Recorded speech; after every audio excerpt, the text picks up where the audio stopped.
I'm Liyana Hassanel, and this is Nightline, the top stories. Government committed to reforms, proposes 10-year PM term limit. And Gobin is new DAP chairman, as Lok retains SecGen post.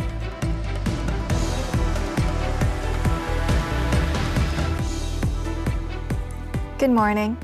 Prime Minister Datuk Seri Anwar Ibrahim has reaffirmed the government's commitment to institutional reforms, including amending the federal constitution to limit the Prime Minister's tenure to a maximum of 10 years.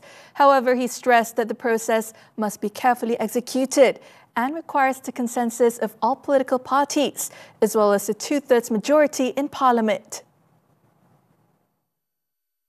Saya setuju. Tetapi kita sedang runding untuk mendapatkan dukungan semua parti supaya ada 2/3. Jangan bimbang. Kalau saya, tak mungkin lepas pada 10 tahun. Dan dah 2 tahun pun dah penat dah. Tetapi saudara, dari segi bukan saya malah keadilan dan PH. Kita setuju. Tapi kita harus bina. Speaking while officiating the 18th DAP convention at the Ideal Convention Centre, IDCC, in Shah Alam, Selangor earlier on Sunday, Anwar also noted that in 2 years of governing, the unity government has achieved significant progress in governance and reform initiatives. Earlier, DAP Secretary-General Anthony Lok, in his speech, expressed hope that the constitutional amendment could be passed within the next 24 months. He emphasized that the term limit pledge was part of Pakatan Harapan's manifesto during the 15th general election. Meanwhile, Anwar has criticized those who continue to play up racial sentiments, including claims that the government is controlled by the DAP, calling them desperate political players. He said such tactics are merely a repetition of outdated strategies aimed at instilling fear among the public. In his speech, Anwar, who is also the Pakatan Harapan chairman, stressed that the Madani government's partnership with DAP is focused on elevating the nation, strengthening governance institutions, and upholding democratic values. However, he noted that DAP continues to be unfairly labelled as a racist party, with the issue being repeatedly exploited to sow division among Malaysians. Tidak ada dasar, tidak ada kritikan dasar, tidak ada cadangan baru, tetapi bawa gendang lapuk lama, iaitu menakutkan golongan Melayu tentang kemarahan kelompok Cina. Apalagi yang diperjuangkan dengan lambang DAP. Anwar also rejected claims that the unity government is weak and submissive to DAP, stressing that such accusations are politically motivated. Apakah mereka tak kenal DAP? Dia kenal. Dalam Pakatan Rakyat dulu, hampir 15 tahun PAS bersama DAP. Semasa PH di bawah Tuan Mahathir, orang-orang yang sekarang bersatu, itu pernah duduk semeja dengan pimpinan DAP. Apakah luahan mereka itu luahan kenyataan yang benar? Tidak. Luahan golongan yang desperate. Ini yang dikatakan desperados dalam politik. Speaking on another matter, Anwar has once again reaffirmed that the government does not interfere in judicial matters or decisions. There is absolutely no interference in judicial decisions. None whatsoever. Not even once do I speak to the judges or the CJ or any members of the judicial. And to me, looking at the context and historical antecedents, this is a major departure from the past. His remarks come in response to two resolutions passed by the Malaysian Bar Council, which called for judicial independence and condemned any interference from the executive, legislature or unrelated individuals. However, Anwar emphasized that the government has a duty to ensure that judicial appointments are given to individuals who are qualified and uphold integrity. Most importantly, he said they must remain free from business interests and corruption. He also stressed the need for an independent oversight body to ensure checks and balances within the judiciary. Newly elected DAP National Chairman Gobind Singh Deo has vowed to prioritise strengthening the party's foundation and direction. Speaking to reporters after the announcement of the party's Central Executive Committee (CEC) election results, Gobind said his priority is to ensure that DAP remains a strong political force. Gobind was named to the top post following elections conducted on Sunday, in which the digital minister secured top spot with 2,785 votes. Lim Guan Eng will now take on the post of advisor, a position previously held by party veteran Tan Kok Wai, who decided not to contest in Sunday's elections. Guan Eng, who previously served as the party's national chairman, garnered 1,719 votes, placing 26th, just enough to secure a spot in the party's 30-member top decision-making body. Meanwhile, Transport Minister Anthony Loke will serve a second term as DAP Secretary General. Earlier, more than 4,000 delegates attended the one-day Congress at the IDCC in Shah Alam to vote for the 30 CEC members for the 2025 to 2027 term.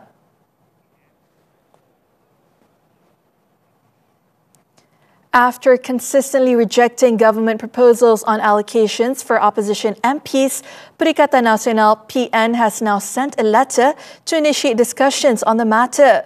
Deputy Prime Minister Datuk Sri Fadilah Yusof confirmed receiving the letter from PN's Chief Whip Datuk Sri Taqiyuddin Hassan last Friday. Baru menerima. Jadi saya akan meneliti surat tersebut dan setelah mendapat panduan, saya akan respon pada surat tersebut. Tapi tak perlulah dibincang di media. Ini untuk semua daripada PN, mewakili PN. Previously, Fadilah, who also chairs the Government Consultative Council, urged opposition MPs to submit their proposals so that a fund allocation committee could be established. The committee's formation is seen as crucial for ensuring a fair and structured approach to fund distribution. However, PN had earlier rejected the government's draft Memorandum of Understanding (MOU) on the issue, claiming that it contradicted the Constitution. In Terengganu, a man with a criminal record died in a shootout with police in Gong Bada on Sunday morning. The 33-year-old suspect had 7 offences, including drug-related crimes, criminal intimidation, house breaking, theft and armed robbery. In the 2:20 a.m. incident, a police team encountered the man driving a 4-wheel drive from Kuala Besut to Pasir Puteh in Kelantan. Terengganu Police Chief Datuk Muhammad Khairi Khairuddin said the suspect fired several shots when police attempted to stop his vehicle, prompting the officers to return fire in self-defense. Suspek telah melepaskan 3 das tembakan, maknanya yang selebihnya itulah dia. Dia ada di bahagian tubuh dia lah. Upon inspection, officers discovered a pistol and ammunition in the vehicle, along with drugs worth 29,000 ringgit. The suspect is also wanted by police for an armed robbery case in 2023. The case is being investigated under the Penal Code for attempted murder. In Pahang, a forest and pineapple plantation fire near Kampung Cenderawasih, Pekan, has continued to spread, now covering 113 hectares since it first broke out on March 3rd. Authorities suspect the blaze was caused by human activities linked to negligence. Firefighters have successfully extinguished over 93 hectares of the burnt area so far.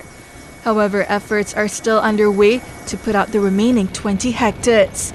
Fire and Rescue Department JBPM Director General Datuk Nur Hisham Muhammad, said that initial investigations revealed that the fire started at an area believed to have been used as a hangout spot. Selepas kita plot kepada pergerakan kebakaran itu, kita dapati ianya bermula daripada tempat kumpulan aktiviti tidak sihat. Dia lepak ramai-ramai itu naik high sikit. The firefighting operation in the area involved the Pekan Fire Station, supported by 8 other stations, with more than 180 aerial water bombings conducted in the affected areas. It was previously reported that a 76-hectare coconut plantation in Gebang, Kuantan caught fire, but was fully extinguished last week. Over in Terengganu, a cafe owner could only watch helplessly as his business was engulfed in flames on Sunday. The incident, which occurred at 4 a.m., completely destroyed the 2-unit shop building, resulting in estimated losses exceeding 120,000 ringgit.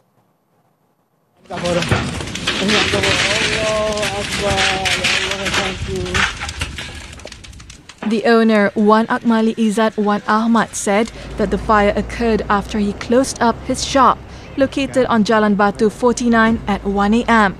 He then received a call from his brother-in-law, who lives next to the cafe, informing him that the premises was on fire. The owner tried to extinguish the fire before calling the fire department, but failed as the flames were too intense. Firefighters from the Dungun and Bakau Fire Station were then deployed to the scene. The authorities faced challenges in preventing the flames from spreading to neighboring buildings due to the wooden structure of the premises. The blaze was successfully put out by 6:30 a.m. Several vehicles at a nearby workshop were also damaged in the incident. The cause of the incident is still under investigation. Police have dismantled a drug processing syndicate with the arrest of 3 men in separate raids across Perak and the Klang Valley. Authorities also seized drugs and various assets worth 1.7 million ringgit in the operation. Bukit Aman Narcotics Criminal Investigation Department Acting Director DCP Mat Zani Muhammad Salahuddin Che Ali said the operation was launched last Wednesday based on intelligence gathered. The first suspect, a 47-year-old man, was arrested at 10:20 p.m. in an oil palm plantation in Ulu Bernam, Bagan Datuk. He was caught processing ketamine inside a rented wooden house, which had been operating as a drug lab for the past 3 months. Police also found ketamine, methamphetamine, and 40 litres of liquid ketamine at the site. Later that night, 2 more suspects, aged 44 and 42, were arrested in separate raids at residences in Sentul, Kuala Lumpur, and Batu Caves, Selangor. Authorities also seized drug processing equipment, various chemicals, and 2 vehicles. The syndicate had been active since mid last year, and all 3 suspects have prior drug-related criminal records. However, they tested negative for drugs. They have been remanded for a week until March 19th to assist in investigations under Section 39B of the Dangerous Drugs Act. Police will submit the investigation papers on a road rage assault case involving a man who assaulted a secondary school student in Saujana Impian, Kajang, to the Deputy Public Prosecutor next week. Kajang District Police Chief ACP Nazron Abdul Yusuf said the 39-year-old suspect was released on police bail on Saturday after his 1-day remand ended. The incident, which took place on Friday, saw a secondary school student sustaining injuries after being punched during a road dispute with the suspect. As a result of the attack, the victim suffered a broken nose. The case is being investigated under Section 325 of the Penal Code for voluntarily causing grievous hurt and Section 279 for reckless driving endangering others.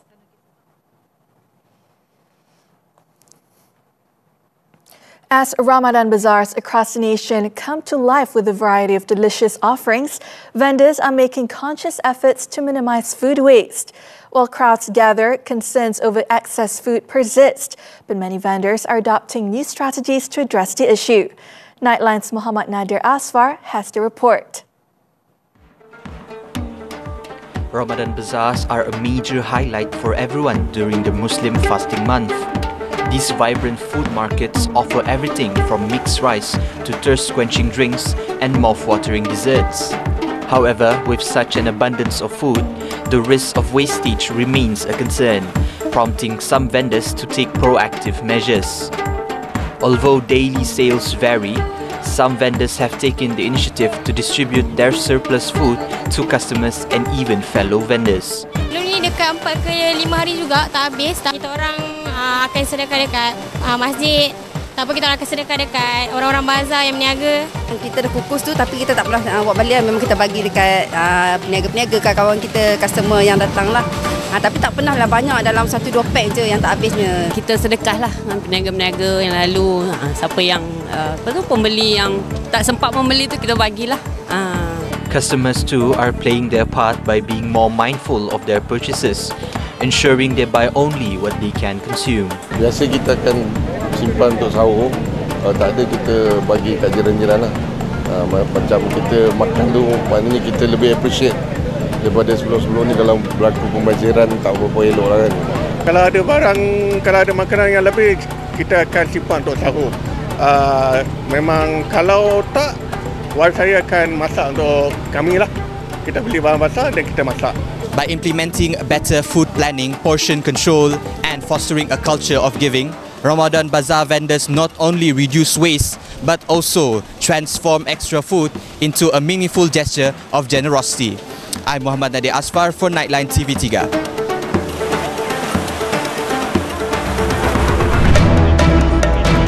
Shah Firdaus storms to first major Karen win. Sports after this breather.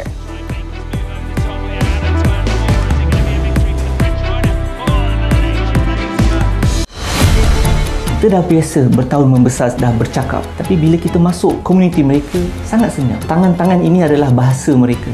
Kalau tanpa jurubahasa isyarat tadi, mungkin anak guam saya ini tidak boleh membela diri tanpa diwakili oleh seorang bahasa Islam. Ada rasa kekosongan dalam hati tu. Jiwa saya rasa kosong sangat ya, mencari Tuhan. 10 tahun tu kerja saya menolak Islam je. Sebab takkan nak tukar agama, nak tinggalkan mak apa semua kan. Bunga hiasan hybrid semakin banyak diseludup ke dalam negara dan boleh berkesan buruk kepada biodiversiti tempatan. Bulan Mac, bulan kesedaran mengenai kanser kolorektal. Dalam perkahwinan, kejujuran antara resipi yang paling utama untuk bahagia. Caj kesesakan di Kuala Lumpur, sejauh manakah dapat mengurangkan kesesakan trafik di ibu kota? Larangan kad kredit kepada golongan yang baru masuk kerja untuk kurangkan muflis dalam kalangan generasi muda. MHI, Isnin hingga Jumaat jam 10 pagi. Itu 3 dan tuntut. Wanita hari ini. Wanita 19-20 Liyana, tu tak 2 minggu lagi nak raya. Alamak, duit raya dah standby ke tu? Bukan duit raya je. Kuih raya dah belum untuk mak mentua. Nanti kami kongsikan resepi kuih raya. Penting untuk tahu adab bahaya raya. Ini sangat-sangat penting untuk kita didik anak-anak kita. Kebaikan berkongsi rezeki. Marilah kita bantu mereka yang memerlukan. Semuanya di WH TV3. Dan stream sekarang ditonton. Wanita hari ini.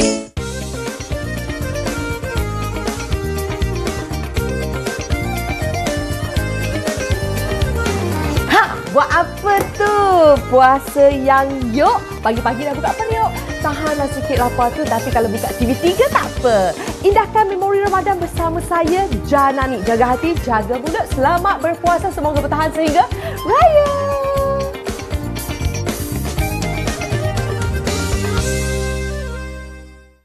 We're back with sports, cycling, the 2025 UCI Track Nations Cup.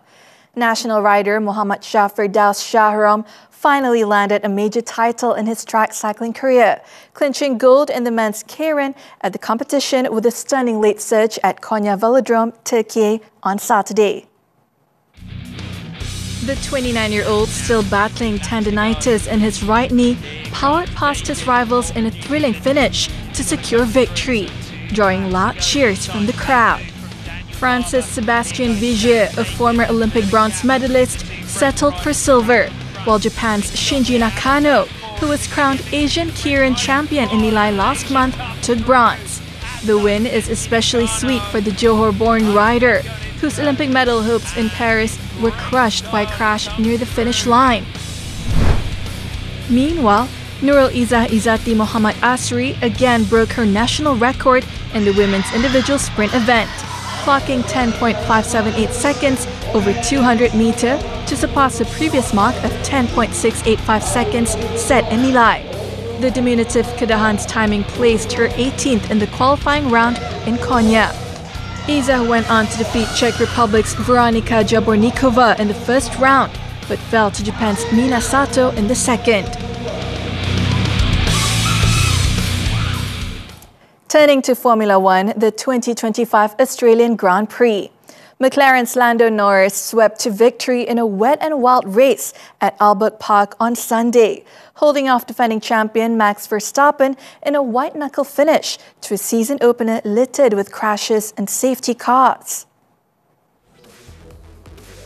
Pre-season title favourite Lando Norris led most of the 57-lap race ahead of teammate Oscar Piastri, but his win appeared in jeopardy as the return of wet weather in the closing 15 laps triggered a fresh round of chaos. Both McLarens briefly slid off track, with home favourite Piastri spinning into the grass, where he remained for over a minute before rejoining at the back. He ultimately finished 9th, a tough early blow to his title hopes. Four-time world champion Verstappen, who started 3rd, capitalised on Piastri's misfortune and the final safety car and pit stops to finish just 0.895 seconds behind Norris. George Russell took 3rd for Mercedes, while Lewis Hamilton's debut for Ferrari proved a damn squib, with the Briton finishing 10th, 2 places behind teammate Charles Leclerc. MotoGP now, the 2025 Argentine Grand Prix.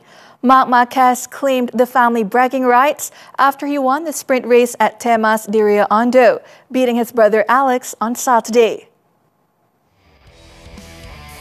The 6-time MotoGP champion rode his Ducati to its 3rd win of the season and 2nd in a row of the day as his younger sibling finished 0.903 seconds adrift. Francesco Bagnaia took 3rd place, a further 3.8 seconds off the pace, heading into Sunday's main event. Joan Zarco had done well to put a Honda bike on the front row for the first time since 2023, but the Frenchman made a poor start and fell behind, eventually finishing 4th. The sprint podium was a repeat of the season-opening Grand Prix in Thailand, and Marc moved up to 49 points in the standings, 11 ahead of Alex. On to tennis, the 2025 Indian Wells Open.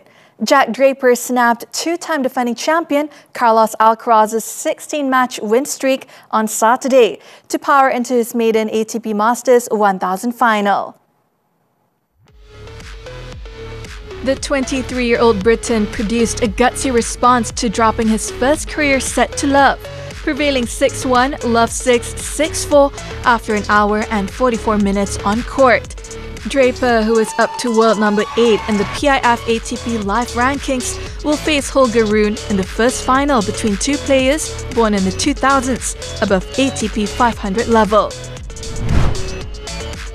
Earlier, Rune snapped his 7-match losing streak in semi-finals by overcoming 2-time runner-up Daniil Medvedev 7-5, 6-4 to reach his first tour-level final since Brisbane in January last year. Resorting to the slice for 26% of his shots, Rune displayed great patience and rode a 13-point streak at the beginning of the second set to seal a 1-hour, 40-minute victory.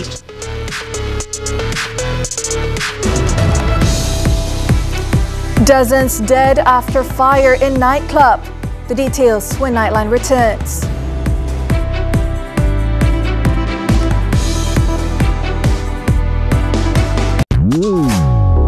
Bunga hiasan hybrid semakin banyak diseludup ke dalam negara dan boleh berkesan buruk kepada biodiversiti tempatan.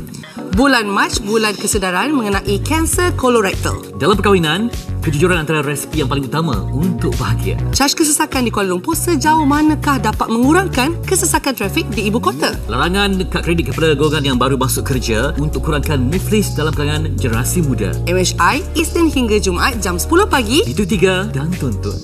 Wanita hari ini.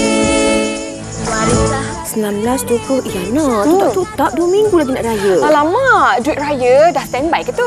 Bukan duit raya je. Kuih raya dah beli belum untuk mak mentua? Nanti kami kongsikan resepi kuih raya. Penting untuk tahu adab bahaya raya. Ini sangat-sangat penting untuk kita didik anak-anak kita. Kebaikan berkongsi rezeki. Marilah kita bantu mereka yang memerlukan. Semuanya di Judicial TV 3. Dan stream sekarang ditonton. Wanita hari ini. Kepada rindu yang tersesat, semoga lekas menemukan jalan pulang. Kenapa dia tak angkat call aku ni? Tak, kau ni sensitif. Nanti saya potong lu punya gaji tau. Betul balik kereta ni. Kau jaga bini kau jaga keluarga kau. Tak payah campur urusan aku. I haramkan jejak rumah tu. Faham? Keluarga Itu, Jumaat hingga Ahad 9 malam di TV3 dan stream sekarang melalui Tonton. Jujur dengan Nas, betul ke ibu yang tolak ayah sampai ayah jadi macam ni? Kau ingat aku tipu Ada bukti apa lagi? Cakap. Itu bukti awak. Kamu tak ada hak untuk... Untuk apa ibu? Memang ibu kau yang salah. Sikit-sikit nampaklah belang dia tu. Yang dia bercinta dalam kebun sawit dengan si Arif tu. Isteri wajib taat pada suami. Sekam di Dada, Isnin hingga Jumaat 10 malam di Samarinda TV3. Onto the foreign front. Almost 60 people were killed and more than 100 injured when a fire broke out at a nightclub early Sunday in North Macedonia during a concert. Officials said the fire caused at least 59 casualties and more than 155 people injured, with 18 people in critical condition. The blaze broke out at the Pulse Club in Kosani around 2:30 a.m. local time, where at least 1,500 people aged 14 to 30 were attending a concert by a local band. The fire was started by sparks from pyrotechnic devices that had hit the ceiling, which was made of highly flammable material. Footage showed the band playing on stage when 2 flares went off. Sparks then catch fire on the ceiling before rapidly spreading across the whole club. Police have detained the club owner, arrested 1 man, and issued arrest warrants for 4 people in connection with the blaze. At least 33 people killed and dozens injured on Saturday when tornadoes and violent storms raked central United States, with officials warning of more tornadoes expected to come. So far, 8 people in Kansas and 4 in Texas were killed in vehicle accidents caused by low visibility during a severe dust storms. Authorities also confirmed 12 storm-related fatalities in Missouri and 3 in Arkansas, with 29 more injured. Further south in Mississippi, the state governor stated that 6 deaths were reported and that 3 people were missing late Saturday. Officials warned southeast residents of strong, quick-developing tornadoes, damaging winds and flash flooding as a tornado outbreak roared eastward. Governor Sarah Huckabee Sanders declared a state of emergency in response and said she had spoken with President Donald Trump. At least 31 people were killed after U.S. President Donald Trump ordered a military strike on Houthi-held areas in Yemen on Saturday. Trump also warned Iran, the Houthis' main backer, that it needed to immediately halt support for the group. Now, according to the Health Ministry, the U.S. attacks, which began on Saturday and continued into the early hours of Sunday on the Yemeni capital, Sana'a, killed 31 people and wounded 101 others. The ministry added that most of the casualties were children and women. The unfolding strikes, which were reported to continue for weeks, represent the biggest U.S. military operation in the Middle East since Trump took office in January. It came as the United States ramped up sanctions pressure on Tehran while trying to bring it to the negotiating table over its nuclear program. Meanwhile, the Zionist regime continues its attacks on Gaza despite the ceasefire, killing at least 14 Palestinians in the past 24 hours. Gaza's health ministry reported that most deaths occurred on Saturday when an Israeli airstrike killed 9 Palestinians, including 4 journalists in Beit Lahia. The ministry also noted 4 more deaths from separate Israeli strikes, and a drone attack in Jur el-Dik killed a 62-year-old man. Meanwhile, Hamas called the Beit Lahia attack a horrific massacre and a continuation of Israeli war crimes against Palestinians. The group urged ceasefire mediators to pressure Israeli Prime Minister Netanyahu to implement the agreed truce and prisoner exchange. Since the first phase of the ceasefire expired on March 2nd, Israel has rejected opening the second phase of talks, which requires a negotiation over a permanent end to the genocidal war.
And that concludes Nightline this time around.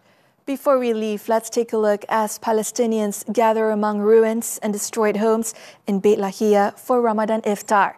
With that, I'm Liyana Hassanel. Thank you for watching and selamat bersahur.